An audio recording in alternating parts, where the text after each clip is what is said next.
Hello everyone, this is Nilesh Kumar Gupta and you are watching NG Physics classes. पिछले term पे मैंने surface tension शुरू किया था और सरफेस टेंशन में मैंने आप लोगों को कोहेसिव फोर्स, एडहेसिव फोर्स ये सारी डेफिनेशंस बताई थी और उसमें मैंने बताया था if adhesive force is greater than cohesive force तो बताएं जरा लिक्विड सॉलिड के सरफेस को वेट करता है या नहीं करता है? करता है। And if cohesive force is greater than adhesive force then liquid does not wet the solid surface, right. अगर लिक्विड सॉलिड सरफेस को वेट नहीं करता तो इसका एग्जांपल क्या था? मरकरी, है ना। मरकरी और ग्लास का कॉम्बिनेशन, क्लियर। और वेट अगर करता है तो क्लियर, याद है आपको अभी तक? अच्छी बात है, आप महान है। आगे बढ़ते हैं। फिर मैंने जाते जाते कल आप लोगों को सरफेस टेंशन की एक डेफिनेशन बताई थी और मैंने एक नोट भी बताया था।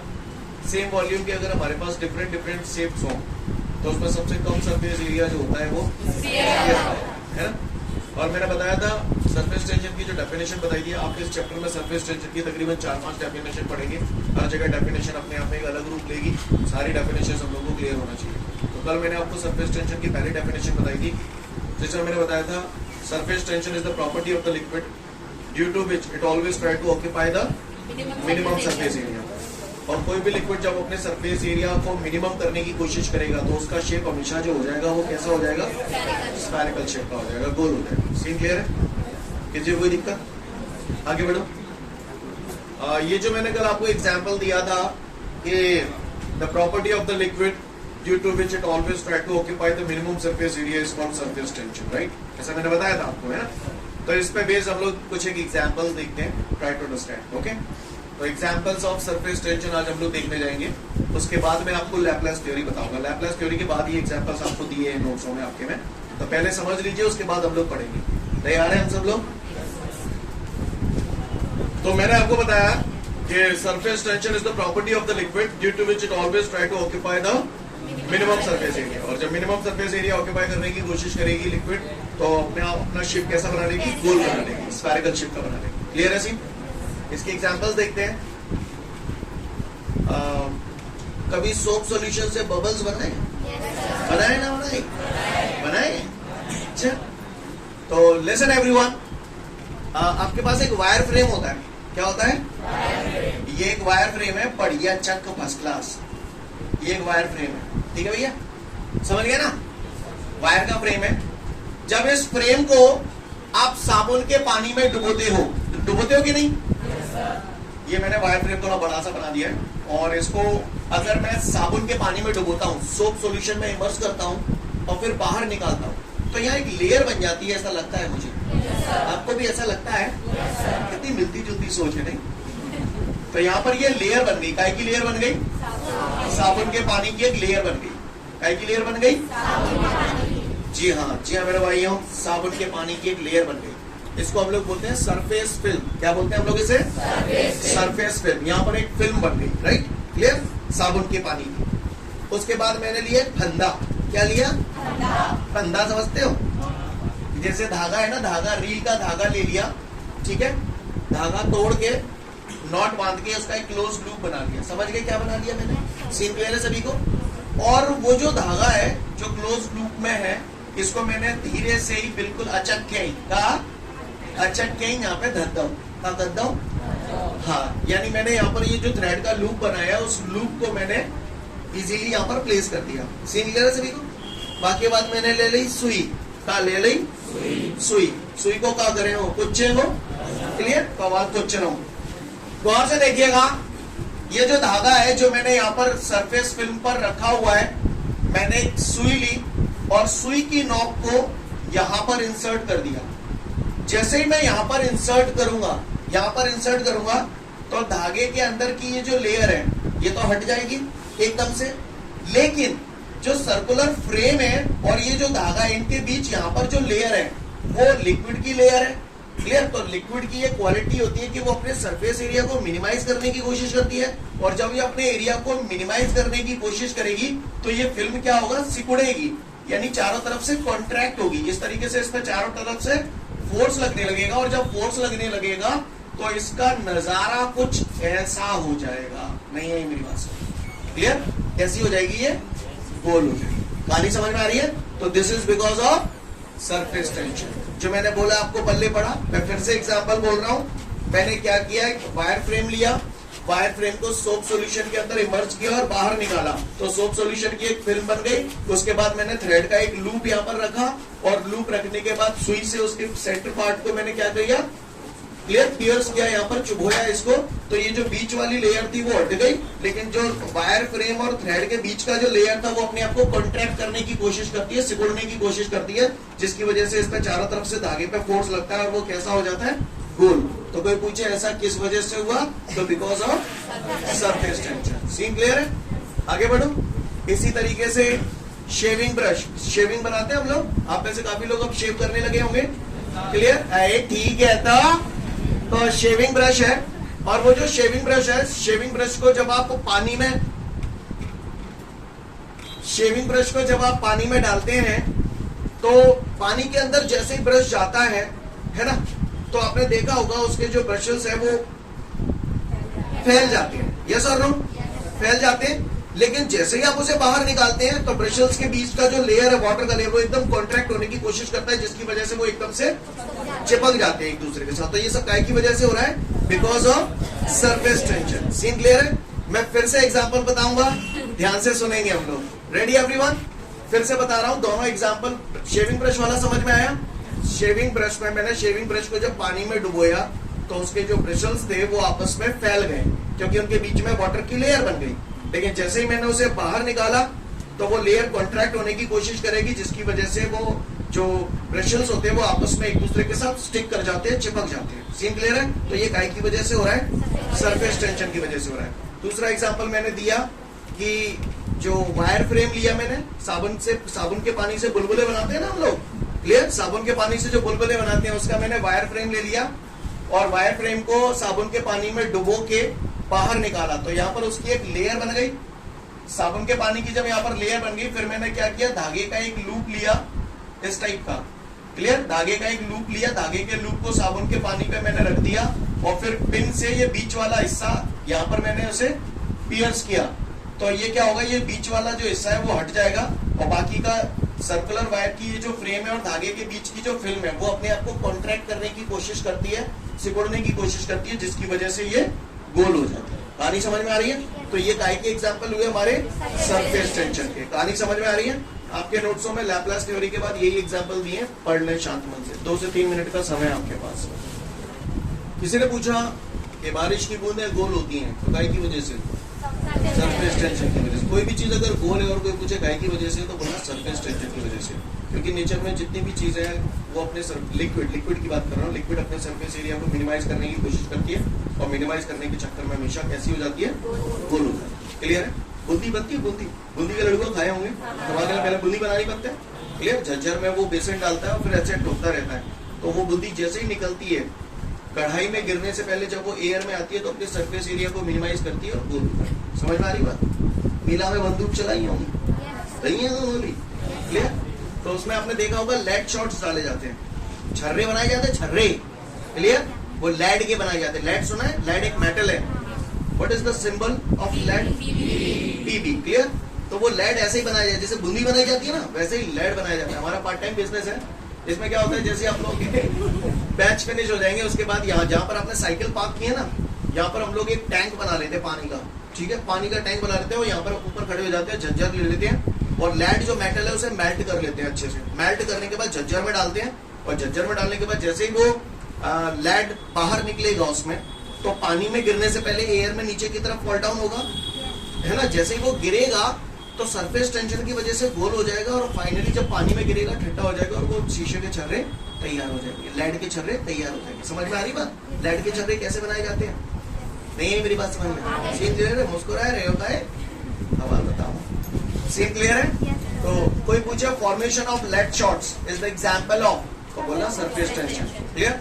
Rain drops are spherical in shape because of surface tension. ये सारी चीजें सरफेस टेंशन के एग्जांपल है। आगे बढ़ता हूं। इसके बाद हम लोग देखते हैं Laplace theory of surface tension. Laplace theory हमसे क्या कहती है, सभी लोग ध्यान से देखेंगे on the board. Laplace theory मालूम है किसने दी? लैपलास नहीं दी, नाम से पता चल रहा है, ज्यादा सोचने की जरूरत ही नहीं है। क्लियर? लैपलास थ्योरी किसने दी? लैपलास ने दी। इसमें क्या कहा गया, गौर से देखिएगा आप लोग। मेम्ब्रेन समझते हो? मेम्ब्रेन पाए वाले अच्छे से समझते होंगे। झिल्ली है ना, बतख के पैर झिल्लीदार होते हैं, मालूम है कि नहीं मालूम? आगे लगे कचूना। चलो हुआ, इधर देखिए, आपने देखा होगा बतख के जो पैर होते हैं इस टाइप का शेप होता है, बीच में है ना झिल्ली बनी होती है, उस टाइप की एक लेयर बनी होती है। दिखाएंगे बतख को उतना पकड़ के। इधर देखिएगा सभी लोग ऑन द बोर्ड, ये मैंने एक कंटेनर बनाया है। इस कंटेनर के अंदर ये लिक्विड भरा हुआ है, ठीक है जी। गौर से देखिएगा सभी लोग, यहां पर मैंने वाटर के अंदर 3 मॉलिक्यूल कंसिडर किए हैं। मॉलिक्यूल ए, ये मॉलिक्यूल जो है वो कंप्लीटली इनसाइड द लिक्विड है। दिस इज मॉलिक्यूल बी, ये मॉलिक्यूल जो है वो फ्री सरफेस से थोड़ा सा नीचे है। ये तीसरा मॉलिक्यूल मैंने यहां पर कंसीडर किया, molecule C, this is on the surface of the liquid. ठीक है, सही बोल रहा हूं? ये जितने भी मॉलिक्यूल है, किसी भी मॉलिक्यूल को एज अ सेंटर और मॉलिक्यूलर रेंज को एज अ रेडियस कंसीडर करूं और इसके चारों तरफ कोई स्फीयर ड्रॉ करूं तो उसको क्या बोलते हैं? Sphere of influence. तो इसके चारों तरफ मैंने मॉलिक्यूल ए के चारों तरफ मैंने स्फीयर ऑफ इन्फ्लुएंस कंसीडर किया। राइट? क्लियर? ये जो मॉलिक्यूल ए का स्फीयर ऑफ इन्फ्लुएंस है, that is completely inside the liquid. बोलो, ये बोलोगा नहीं हुआ है? इसी तरीके से इसका भी स्फीयर ऑफ इन्फ्लुएंस बना दिया मैंने। सीन क्लियर है? और इसी तरीके से मैंने इसका भी स्फीयर ऑफ इन्फ्लुएंस बना दिया। बना दिया नहीं बना दिया? बना दिया। क्लियर? मैंने सुना है कि भैया इस स्फीयर ऑफ इन्फ्लुएंस के अंदर जितने भी मॉलिक्यूल होंगे वो इस सेंटर वाले मॉलिक्यूल को अपनी तरफ अट्रैक्ट करेंगे। अच्छा, तो मतलब जालंग क्या चाहिए? इत वाई जाए जालंग क्या चाहिए? नीचे वाई जाए जालंग क्या चाहिए? है चाहिए नहीं है चाहिए? क्लियर है? आपको मेरी बात समझ में आ रही है जो मैं बोल रहा हूँ? पक्का है? फिर माइकल जो मुझे बता दे, इस पर नेट फोर्स कितना लग रहा है मॉलिक्यूल पे? 0, क्योंकि इस वाले ने इसको कैंसिल कर दिया, इसने इसको कैंसिल, सबने एक दूसरे को कैंसिल कर दिया, तो नेट फोर्स इस पे कितना है? 0। सीन समझ में आ रहा है? यानी यहाँ पर जो मॉलिक्यूल ए है that is completely inside the liquid, और इस मॉलिक्यूल पे जो फोर्स लग रहा है that force is 0। Scene clear? आगे बढ़ो, मॉलिक्यूल बी की बात करता हूं। तो भैया इधर वाले मॉलिक्यूल से इधर खींचेंगे, इधर वाले इधर, ऐसे। बोलो भैया। अच्छा, ऊपर भी कुछ मॉलिक्यूल होंगे तो वो इसे ऐसे खींचेंगे। यस और नो? क्या आपको मेरी बात समझ में आ रही नहीं आ रही? आ रही। ये वाला और ये वाला एक दूसरे को न्यूट्रलाइज कर देंगे, लेकिन ये वाला और ये वाला न्यूट्रलाइज कर पाएंगे क्या? ये कर पाएंगे क्या? ये कर पाएंगे क्या? क्योंकि ऊपर की तरफ मॉलिक्यूल कम है, नीचे की तरफ मॉलिक्यूल ज्यादा है। यस और नो? तो इस मॉलिक्यूल बी पे नेट फोर्स कहां की तरफ लगेगा? नीचे की तरफ लगेगा। लगेगा नहीं लगेगा? लगेगा। बिल्कुल आपने सही बोला। तो आपको समझ में आता है बी मॉलिक्यूल जो है उस पर डाउनवर्ड डायरेक्शन में फोर्स लग रहा है। लग रहा है? अच्छी बात है। अब सी मॉलिक्यूल की चर्चा करें। यस और नो? इसका जो स्फीयर ऑफ इन्फ्लुएंस है, जो अपर हेमिस्फीयर है वो पूरा खाली है, लोअर हेमिस्फीयर पूरे तरीके से भरा हुआ है। तो यहाँ पर ये फोर्स लग रहे हैं, लेकिन ऊपर की तरफ से कोई फोर्स नहीं लग रहे।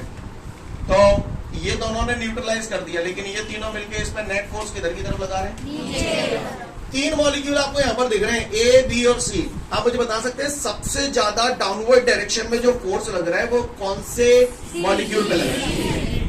अच्छा, सी पे लग रहा है। अच्छा, तो मॉलिक्यूल सी पे सबसे ज्यादा फोर्स लग रहा है, ए पे तो लग ही ना रहा हो। क्लियर? और बी पे भी लग रहा है, लेकिन सी पे सबसे ज्यादा लग रहा है। सही बोल रहा हूँ? यानी मेरा कहने का तात्पर्य यह है कि फ्री सरफेस पे जितने भी मॉलिक्यूल होंगे उस पर नेट फोर्स इनवर्ड डायरेक्शन में सबसे ज्यादा लगेगा। लगेगा नहीं लगेगा? और जब ऐसा होगा तो यहाँ पर ये जो फ्री सरफेस है उस पर डाउनवर्ड डायरेक्शन में फोर्स फील हो रहा है, और जब फोर्स फील हो रहा है तो लिक्विड की ये जो फ्री सरफेस है ना, ये थोड़ी सी कॉन्ट्रैक्ट होके ऐसी हो जाएगी। नहीं, यही बात समझ। हालांकि इन सब चीजों को हम लोग अपनी नेकेड आई से जज नहीं कर सकते, लेकिन ऐसी हो जाती है। ऐसा नहीं लग रहा है झिल्लीदार हो गई, एक मेम्ब्रेन टाइप की बन गई? नहीं, यही बात समझे। This is also called surface tension. एक और डेफिनेशन सरफेस टेंशन की, surface tension is the property of the liquid due to which its free surface behaves like a stretched membrane. Surface tension liquid की एक ऐसी property होती है जिसके कारण किसी भी लिक्विड की फ्री सरफेस एक खिंची हुई झिल्ली की तरह बिहेव करती है। समझ में आ रही है मेरी बात? Again I repeat, surface tension is the property of the liquid due to which its free surface behaves like a stretched membrane. नहीं आई मेरी बात समझ में? क्लियर है? सीन समझ में आ रहा है? एक झिल्ली टाइप की बन रही है यहाँ पर। ओके, हम लोग नॉर्मली वाटर देखते हैं ग्लास में तो हमको तो बिल्कुल ऐसा लगता है कि चकाचक प्लेन सरफेस है वो, लेकिन वास्तव में आप लोग उसे नेकेड आई से जज नहीं कर सकते, ये कुछ ऐसा होता है। सीन क्लियर है? बात समझ में आ रही है? तो अगर किसी ने पूछा कि भैया एक और डेफिनेशन क्या है सरफेस टेंशन की, तो ये भी सरफेस टेंशन की डेफिनेशन, दो डेफिनेशन होंगी अभी तक आपकी। पहली कल बताई थी, it is the property of the liquid due to which it always try to occupy the minimum surface area. दूसरी, it is the property of the liquid due to which its free surface behaves like a stretched membrane. Scene clear है? पढ़ लो Laplace theory, समझ जाओगे पूरी। पढ़ लो Laplace theory, समझ जाओगे पूरी। इसके बाद एक और क्वेश्चन है हमारे सामने, explain the definition of surface tension. Surface tension का फॉर्मूला होता है T is equal to F upon L. T is equal to F, यहां पर फोर्स है, एल यहां पर लेंथ है ना? तो F जो फोर्स है, what is the unit of force? You stand up, हाँ पीछे वाले को बोल, what is the unit of force? खड़े हो जाओ। बाकी के सभी लोग साइलेंट मोड में बैठेंगे, आवाज किसी सिंगल बंदे की नहीं सुनूंगा।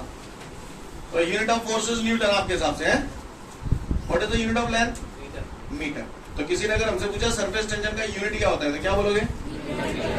न्यूटन पर मीटर। ये जो यूनिट है that is an SI system. कौन सा सिस्टम? किसी ने हमसे अगर पूछा सीजीएस सिस्टम में यूनिट क्या होगा, तो आप बताएं फोर्स का सीजीएस सिस्टम में यूनिट क्या होता है? टाइम। क्लियर? एक न्यूटन बराबर कितने टाइम? 10 to the power 5। शाबाश। मीटर की जगह क्या हो जाएगा? सेंटीमीटर। सीन क्लियर है सभी को? तो अगर किसी ने मुझसे पूछा सरफेस टेंशन का यूनिट क्या होता है, तो दो यूनिट है भैया, न्यूटन पर मीटर और टाइम पर सेंटीमीटर। टाइम पर सेंटीमीटर हो गया सीजीएस सिस्टम में, और ये एसआई सिस्टम या एमकेएस सिस्टम, एक ही बात है। क्लियर है? आगे बढ़ जाऊं? आगे बढ़ता हूं। इसका डायमेंशन फॉर्मूला भी लगे, आप देख लो। फोर्स का डायमेंशन फॉर्मूला क्या होता है भैया? mlt-2, और ये लेंथ है एल तिल है, तो क्या आ गया? mt-2। सीन क्लियर है? कोई दिक्कत? चलूं आगे? तो बात समझ में आ रही है? किसी ने डायमेंशन फॉर्मूला अगर हमसे पूछ लिया सरफेस टेंशन का, तो चिपका देंगे? चिपका देंगे। आगे बढ़ते हैं। अब बात आती है यहाँ पर जो डेफिनेशन दी गई है, that is according to this formula, L is equal to 1 metre अगर रख दूंगा, surface tension T is equal to F हो जाएगा, ज्यादा है अपॉन 1 लिख दो। क्लियर? F क्या है? Force. Force which is acting, upon को पर बोलते हैं, लेंथ 1 मीटर है यानी यूनिट लेंथ। देसी कट अगर मैं बात करूं तो सिंपल आप इसे ऐसे भी लिख सकते हो, the force acting per unit length is called surface tension. Clear? क्या बोला मैंने? एक बार फिर से बोल दो। The force which is acting per unit length is called surface tension. थोड़ा सा और प्रिसाइसली बोलोगे, अच्छे से बोलोगे तो देखें इसके बारे में थोड़ा सा ध्यान से, क्योंकि कल को अगर आप लोग कॉम्पिटिटिव एग्जाम वगैरह की तैयारी करेंगे तो सारी चीजें आपको लगेंगी। ये मैंने कंटेनर ले लिया, क्या ले लिया? हाँ, कंटेनर के अंदर लिक्विड भरा हुआ है। क्या भरा हुआ है? लिक्विड। तो ये मैंने थोड़ा सा लिक्विड का सरफेस दिखाने की कोशिश की है। देख पा रहे हैं आप लोग? yes, ये मैंने समझ गया ना क्या सीन है? इस टाइप से ये मैंने लिक्विड का ये लेयर बनाया। क्लियर? ये लिक्विड बना हुआ। I hope you understand. तो ये सरफेस है लिक्विड का, है नहीं है? है। इस पे मैंने एक इमेजिनरी लाइन कंसीडर कर ली। क्या कर ली? इमेजिनरी लाइन कंसीडर की है। ये जो इमेजिनरी लाइन कंसीडर की है, ये मैंने सरफेस पे ही तो की है कि सरफेस के अंदर है? सरफेस पे की है। ये जो सरफेस पे मैंने इमेजिनरी लाइन कंसीडर की है, इस इमेजिनरी लाइन का लेंथ ही मैंने 1 मीटर माना है। क्लियर?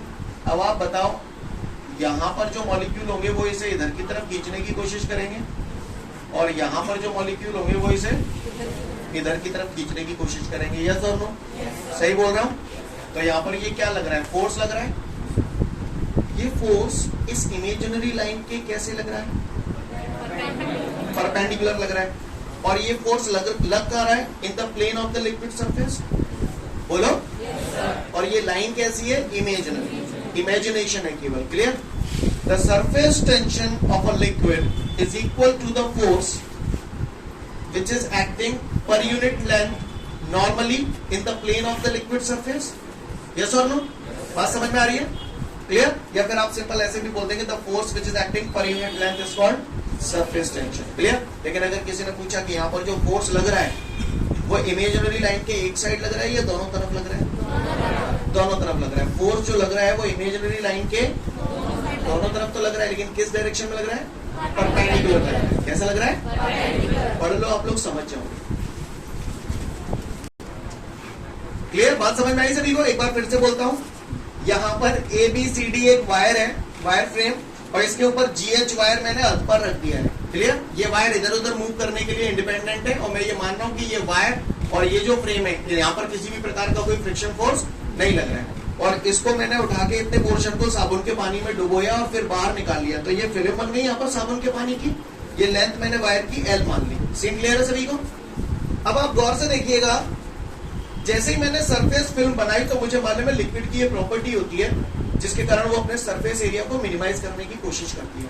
जब ये अपने सरफेस एरिया को मिनिमाइज करने की कोशिश करेगी तो ये फिल्म कॉन्ट्रैक्ट होगी, तो ये वायर किधर की तरफ सरकेगा? नीचे की तरफ सरकेगा. यस और नो? यानी ये वायर ये ऐसे इनवर्ट डायरेक्शन में से फोर्स लगेगा इधर की तरफ. ये फोर्स सरफेस टेंशन की वजह से लग रहा है? लग रहा है कि नहीं लग रहा है? लग रहा है. मैं ये चाहता हूं कि ये ना सरके. मैं ये चाहता हूं ये ना सरके, तो जाहिर सी बात है मुझे इस पे अपोजिट डायरेक्शन में कम से कम इतना फोर्स तो लगाना ही पड़ेगा. यस और नो? बात समझ में आ रही है? इतना ही फोर्स मुझे इस पे अपोजिट डायरेक्शन में लगाना पड़ेगा, और इवन इससे थोड़ा सा ही ज्यादा लगाना पड़ेगा अगर मैं इसके सरफेस एरिया को और बढ़ाना चाहता हूं. सपोज करो इस वायर को सरका के मैं यहां ले आया. सपोज करिए मैंने इसे x डिस्टेंस तक सरका दिया. कितना डिस्टेंस तक सरका दिया? x डिस्टेंस तक सरका दिया. तो जाहिर सी बात है मैंने कुछ ना कुछ वर्क डन किया है. किसके अगेंस्ट में? सरफेस टेंशन के अगेंस्ट में. लिसन एवरीवन, किसी ने पूछा सरफेस एनर्जी होती क्या है? तो surface energy is the amount of work done which is done against the force of surface tension in forming the liquid surface of a given area. यानी जितने एरिया का सरफेस फिल्म बनाना है तो उसके लिए आपको जितना work done against the force of surface tension करना पड़ता है उसी को हम लोग बोलते हैं सरफेस एनर्जी. सरफेस एनर्जी कुछ नहीं होती, it is the amount of work done which is done against the force of surface tension. और ये वर्क काय के लिए किया जाता है? एक रिक्वायर्ड एरिया की सरफेस फिल्म बनाने के लिए. और ये पूरा प्रोसेस जो होता है that is always at a constant temperature. कैसे टेम्परेचर पे होता है? किसी ने पूछा व्हाट इज सरफेस एनर्जी? तो surface energy is defined as the amount of work done against the force of surface tension. Clear? Again I repeat, surface energy is defined as the amount of work done against the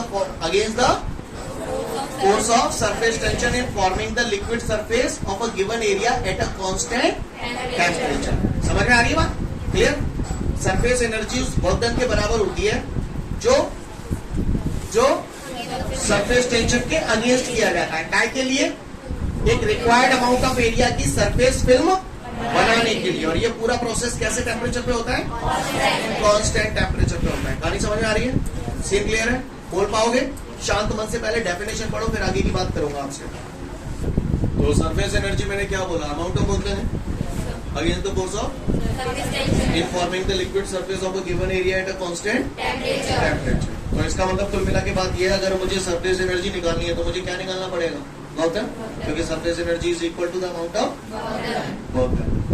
क्या formula होता है work का? Force into force तो F हो गया, displacement कितना है? X. Scene clear है? आगे बढ़ते हैं.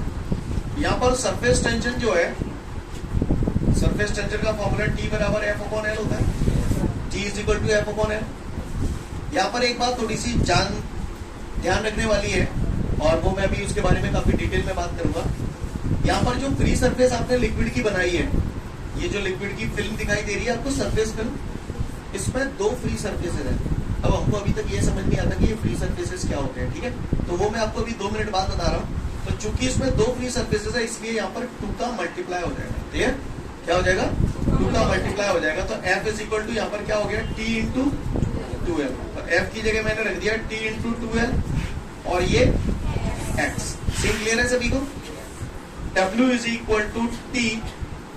पहले एरिया ये था, जब डिस्प्लेस कर दिया तो इतना एरिया चेंज हो गया। This is the change in area, yes और नो? अच्छा, एरिया का फॉर्मूला क्या होता है? Length into breathe. लेंथ तो इसकी हो गई L और ब्रीथ कितनी हो गई? X। तो L इंटू एक्स की जगह क्या लिख दूं? Change in area. नहीं, यही बात समझ क्लियर है? डेल्टा ए बोले तो चेंज इन एरिया। कभी भी चेंज इन एरिया अगर अपने को डिटेल में निकालना हो तो वी ऑलवेज डू चेंज। कैसे निकालते हैं? Final area minus initial area. समझ में आ रही है मेरी बात? क्लियर? अब कई लोगों के दिमाग में आ रहा होगा 2 कहां गया, 2 कहां गया? समझ में आ रही है बात? लेसन एवरीवन, इन फॉर्मूलों में थोड़ी सी कलाकारी है। जब भी अप्लाई किए जाते हैं तो कुछ चीजों का ध्यान रखना पड़ता है। किसी भी जगह जब आप फॉर्मूला अप्लाई कर रहे हो तो आपको वहां देखना होगा कि फ्री सरफेसेस कितने हैं। जैसे ये देखिए, ये सरफेस फिल्म जो है इसके 2 फ्री सरफेसेस हैं। इधर से भी एयर इसके कांटेक्ट में है और ऑपोजिट साइड से भी एयर इसके कांटेक्ट में है, तो इस वजह से इसके 2 फ्री सरफेस हुए। कोई पूछे पानी की बूंद, बूंद पहले बताओ सॉलिड होती है या हॉलो होती है? बूंद तो सॉलिड है, अंदर से पानी भरा हुआ होता है ना। तो उस पानी की बूंद के कितने फ्री सरफेस होंगे? 1, क्योंकि आउटर साइड से तो एयर कांटेक्ट में है, इनर साइड से नहीं है।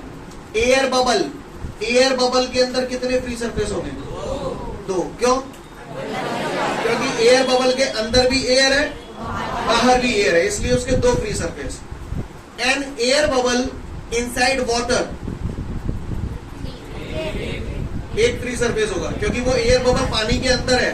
तो बबल के अंदर तो एयर है लेकिन बाहर एयर नहीं है, बाहर पानी है, तो वहां कितने फ्री सरफेस होंगे? तो समझ गए? किसी भी जगह फ्री सरफेस कैसे देखेंगे? अब जैसे मान के चलिए ये मैंने फॉर्मूला बना लिया, किसी पट्टे ने मुझसे ये पूछ लिया कि भैया बबल बनाने के लिए कितना वर्क डन करना पड़ेगा? क्लियर?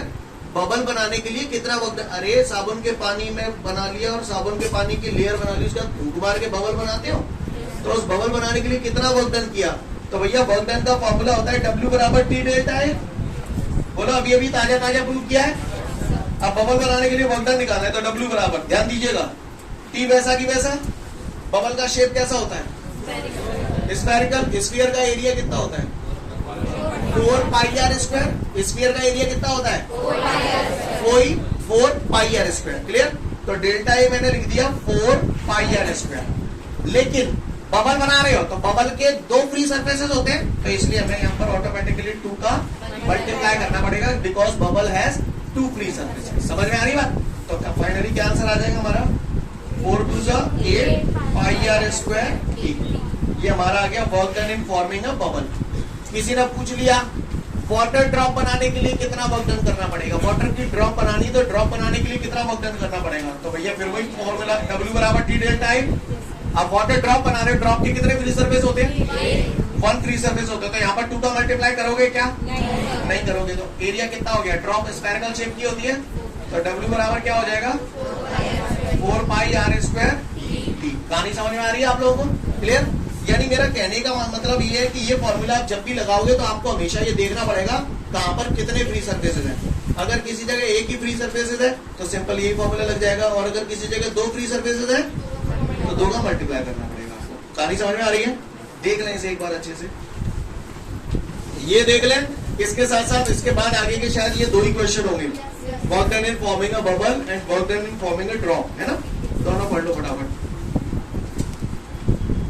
कह रहा है on the basis of formula of surface energy, यही फॉर्मूला है सरफेस एनर्जी का। On the basis of formula of surface energy define surface tension, यानी इस फॉर्मूले के आधार पर सरफेस टेंशन की डेफिनेशन पूछ रहा है। तो भैया डेफिनेशन तो अपन ने अच्छी अच्छों की बना दी, इसकी भी बना देते हैं। किसी भी डेफिनेशन को बनाने के लिए चीजों को 1 1 1 मानना पड़ता है आपको। तो इसकी तो मुझे डेफिनेशन देनी है, सरफेस टेंशन की तो डेफिनेशन देनी है। तो इसकी डेफिनेशन बनाने के लिए डेल्टा ए कितना रख दूं? 1 मीटर स्क्वायर। 1 मीटर स्क्वायर रख दिया, यानी कितना एरिया रख दिया? Unit area. तो W बराबर व्हाट इज T?